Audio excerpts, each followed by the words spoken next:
Bismillahirrahmanirrahim. Assalamualaikum warahmatullahi wabarakatuh.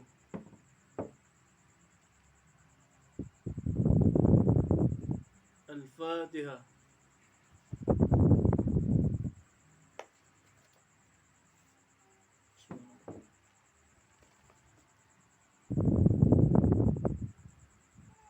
Alhamdulillahirabbil alamin. Wassalatu wassalamu ala asrafil mursalin sayyidina Muhammad wa ala alihi wa sahbihi ajma'in. Amma ba'du, wa qala ta'ala fil Qur'anil Karim, rabbi shrah li sadri wa yassir li amri wahlul 'uqdatam min lisani yafqahu qawli. Amma ba'du, inna asdaqal hadisi fi kitabillah wa khairul hadi hadi sayyidina Muhammadin sallallahu alaihi wasallam.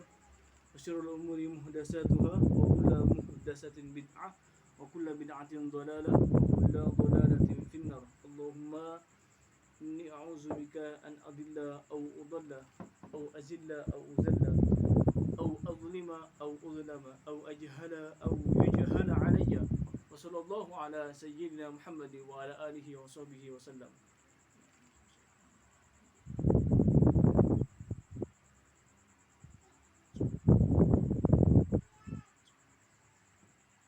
Al-Fatihah.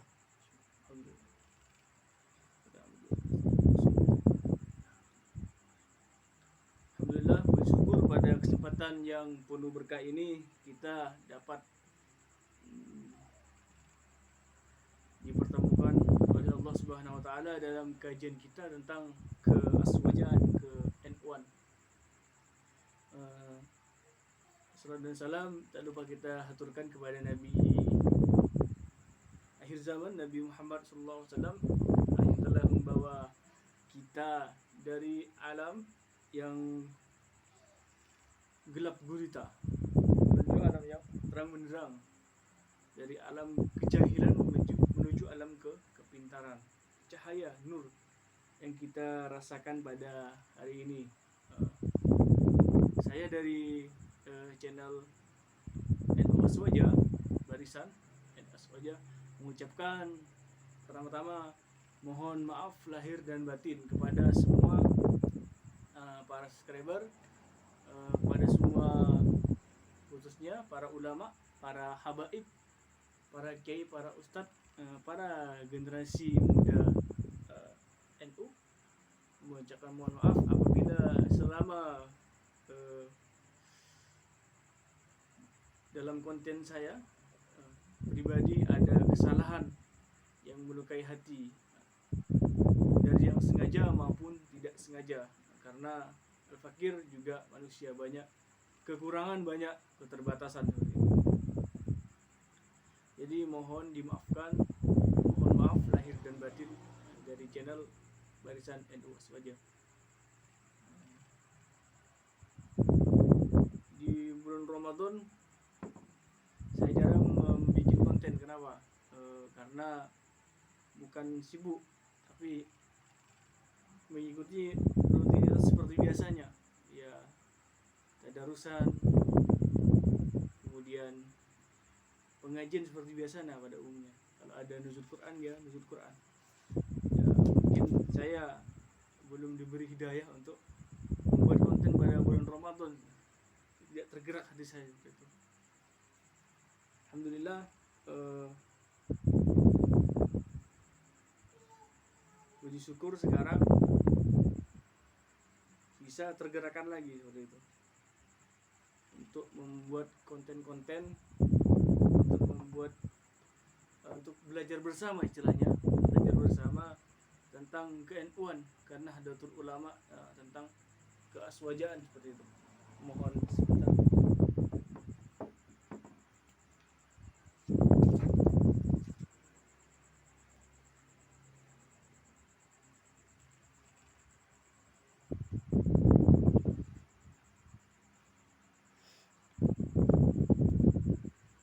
Untuk semuanya yang menyaksikan, semoga kita selalu dijaga oleh Allah Subhanahu wa taala, dikabulkan hajat dan cita-cita impian kita, diistiqomahkan ibadah,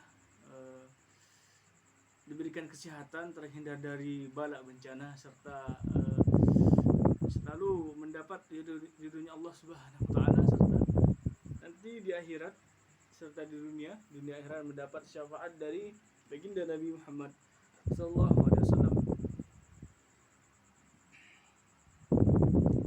Ada suatu penjelasan dari putri atau keturunan Ki As'ad Syamsul Arifin, yaitu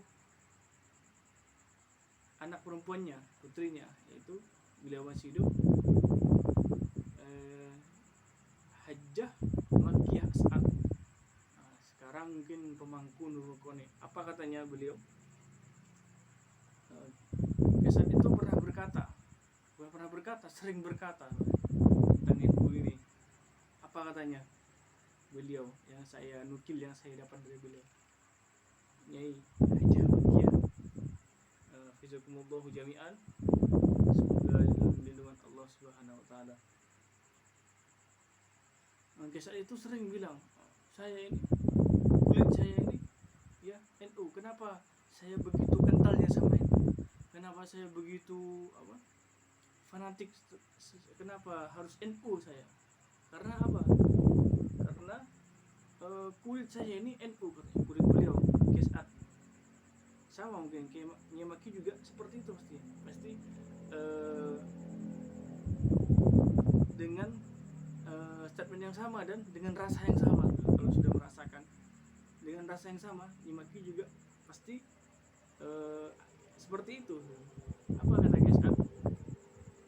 Kulit saya ini NU, kulitnya NU, tulang saya NU, sumsum saya NU. Berarti dari ujung kaki sampai ujung kepala semuanya untuk NU. Kenapa begitu sedemikian rupa kepada NU? Soalnya Ki As'ad ialah mediator, bisa dikatakan orang yang sangat berpartisipasi dalam mendirikan NU seperti itu. Kalau sudah terjun langsung ke dalam proses pembuatannya, dalam proses riyadhahnya seperti itu, maka pasti otomatis sangat menjiwai gitu. Yang tidak terjun langsung aja, seperti Al-Fakir, seperti teman-teman hadirin, seperti para habaib, seperti orang-orang yang berjuang di NU itu bisa merasakan, apalagi yang sudah terjun langsung. Wakilah tongkatnya itu bukan tongkat biasa, katanya yaitu tongkat Nabi Musa alaihissalam, yang beliau disuruh Syekhuna Khalil Bangkalan untuk mengantarkan kepada Ki Haji Hasyim Asy'ari, tongkat dan tasbih. Ketika itu tongkat diantarkan kepada Ki Haji Hasyim Asy'ari dari Syekhuna Khalil Bangkalan. Apa kata Ki Hasyim Asy'ari? Saya direstui mendirikan jamiah ini. Dalam bahasa Jawa, sopo sing ngurus NU, sopo sing wani karo NU bakal hancur. Kalau bahasa Maduranya, siapa sih bengal NU maka akan hancur juga. Nolai katanya, akan rusak gitu. Makanya jangan berani-berani, karena ini bukan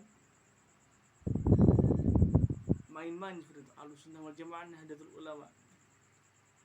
Banyak ulama atau wali-wali atau para habaib, orang pilihan yang di dalam prosesnya itu riyadhahnya sangat panjang gitu. Bukan kaleng-kaleng seperti itu, bukan abal-abal seperti itu. Maka jangan diremehkan sekali-sekali. Ini saya mengingatkan, bukan menakut-nakutin. Saya selaku penerus generasi keberapa seperti itu, ingin apa? Ingin meneruskan perjuangan dari yang para masyaikh, para asatidz seperti itu, dengan apa yang saya miliki sekarang gitu. Intinya kita belajar bersama, bukan untuk sombong-sombongan di sini. Kita belajar bersama. Kalau ada masalah silakan diberi masukan, diberi komentar seperti itu. Lanjut langsung saja biar tidak mengulur waktu. Kemarin kita sudah membahas tentang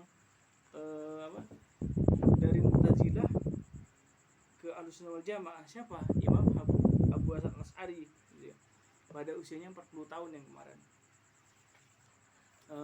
Pada di akhir beliau berpidato, apa katanya?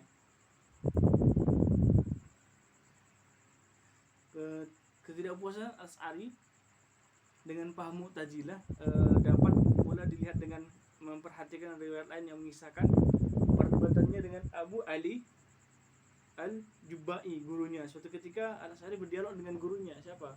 Abu Ali Al-Jubai ini. Yang pertama Al-Asy'ari bertanya kepada gurunya, bagaimana pendapatmu tentang nasib 3 orang yang meninggal dunia? Abu Hasan Al-Asy'ari. Satunya orang mukmin, satunya orang kafir, dan yang satunya lagi anak kecil. Dia berkata kepada gurunya, bertanya kepada gurunya, Abu Ba'i. Kemudian gurunya menjawab, orang mukmin akan memperoleh derajat yang tinggi, kata gurunya. Tegas. Orang kafir akan celaka dan anak kecil akan selamat, kata gurunya menjawab. Kemudian Imam Asy'ari membalik bertanya atau menjawab. Kemudian Imam Asy'ari menanyakan lagi, mungkinkah anak kecil tersebut meminta derajat yang tinggi kepada Allah? Kemudian gurunya menjawab, oh tidak mungkin, karena Allah akan berkata kepada anak itu, orang mukmin itu memperoleh derajat yang tinggi karena amalnya, katanya guru. Sedangkan kamu belum sempat beramal, jadi kamu tidak bisa memperoleh derajat itu, katanya, kata gurunya. Ini mustahil orang yang belum beramal bisa mendapatkan lebih tinggi derajatnya dari orang yang sudah beramal, orang mukmin. Mustahil enggak kerja bisa dapat gaji yang banyak. Mustahil tidak usaha, mustahil itu. Tidak usaha bisa dapat bayaran yang banyak, itu sangat mustahil begitu. Sama dengan apa yang dipaparkan oleh Al-Jubai ini. Kemudian Imam Asy'ari menanyakan lagi, bagaimana kalau anak kecil itu menggugat kepada Allah dengan berkata, Tuhan, demikian itu bukan salahku, katanya. Anak kecil itu, andaikan engkau memberikan umur panjang, tentu aku akan beramal seperti orang mukmin itu. Kemudian Al-Asy'ari menjawab, kalau memang saya diberi kesempatan untuk beramal, saya akan beramal, kata anak kecil itu. Itu bukan salah saya, katanya. Anak kecil itu tegas Imam Asy'ari kepada gurunya. Kemudian gurunya menjawab, oh tidak bisa, Allah akan menjawab, katanya gurunya. Bukan begitu, justru aku telah mengetahui bahwa bila kamu diberikan umur panjang, maka kamu akan durhaka sehingga nantinya kamu akan disiksa. Karena itu, demi menjaga masa depanmu, aku matikan kamu sewaktu masih kecil, sebelum kamu menginjak usia taklif atau baligh, katanya. Usia taklifi, terkena pembebanan hukum syariat, sudah bisa sholat gitu. Taklifi gitu, baligh, bisa membedakan yang antara baik dan benar. Sudah terkena taklif atau pembebanan hukum gitu ya. Kemudian Asy'ari menjawab lagi, bagaimana seandainya orang kafir itu menggugat kepada Allah dengan berkata, Tuhan, engkau telah mengetahui masa depan anak kecil itu dan juga masa depanku, tapi mengapa engkau tidak memperhatikan masa depanku dengan mematikan aku sewaktu masih kecil dulu, sehingga aku tergolong orang yang selamat seperti anak kecil itu? Dan mengapa engkau biarkan aku hidup hingga dewasa, hingga aku menjadi orang yang kafir dan akhirnya aku disiksa seperti sekarang ini? Tidak hanya anak kecil yang menggugat, si orang kafir juga menggugat. Kenapa? Tegasnya Al-Asy'ari ya. Kalau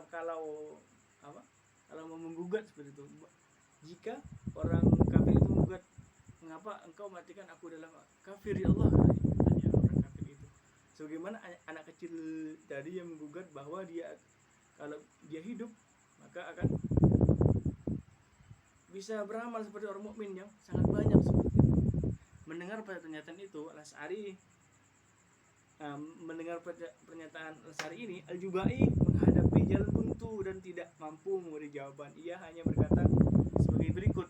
Apa katanya? Al-Juma'i, kata gurunya, kamu hanya bermaksud merusak keyakinan yang telah ada, katanya. Asy'ari, aku tidak bermaksud merusak keyakinan yang selama ini Anda yakini, tapi guru tidak mampu menjawab pertanyaanku, gitu ya. Jadi dialog antara murid dan guru gitu ya, kritis sekali, tapi demi sebuah kebenaran, demi sebuah jawaban, demi sebuah argumen yang harus menemui titik tumpu, harus menemui jalan yang keluar, seperti inilah. Kemudian kedua mimpi bertemu Rasulullah Sallallahu Alaihi Wasallam.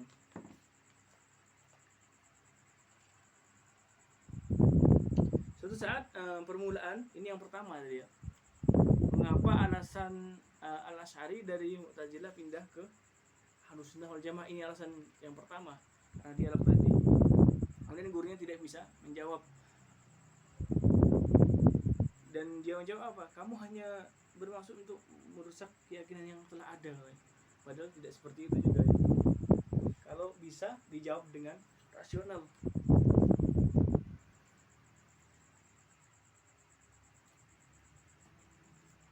Kedua, bermimpi bertemu Nabi SAW. Suatu saat permulaan Ramadan, Al-Asy'ari itu tidur. Permulaan pada awal Ramadan, dan bermimpi bertemu Nabi Muhammad SAW. Beliau berkata, wahai Ali, tolonglah pendapat-pendapat yang diriwayatkan dariku, karena itu yang benar, katanya. Tolonglah wahai Ali, katanya. Setelah terbangun, Al-Asy'ari merasakan apa yang dialami. Setelah bangun, bukan dari tidur, Al-Asy'ari merasakan mimpi itu sangat berat dalam pikirannya. Dia terus memikirkan apa yang dialaminya dalam mimpi. Pada pertengahan Ramadan, dia bermimpi lagi bertemu Nabi SAW. Pertama di awal Ramadan, pada pertengahan Ramadan, Imam Al-Asy'ari bermimpi lagi Nabi SAW. Kemudian apa yang kamu lakukan dengan perintahku dulu? Al-Asy'ari menjawab, aku telah memberikan pengertian yang benar terhadap pendapat-pendapat yang diriwayatkan darimu, katanya Asy'ari. Kemudian Nabi berkata, tolonglah pendapat-pendapat yang diriwayatkan dariku, karena itu yang benar. Sekali lagi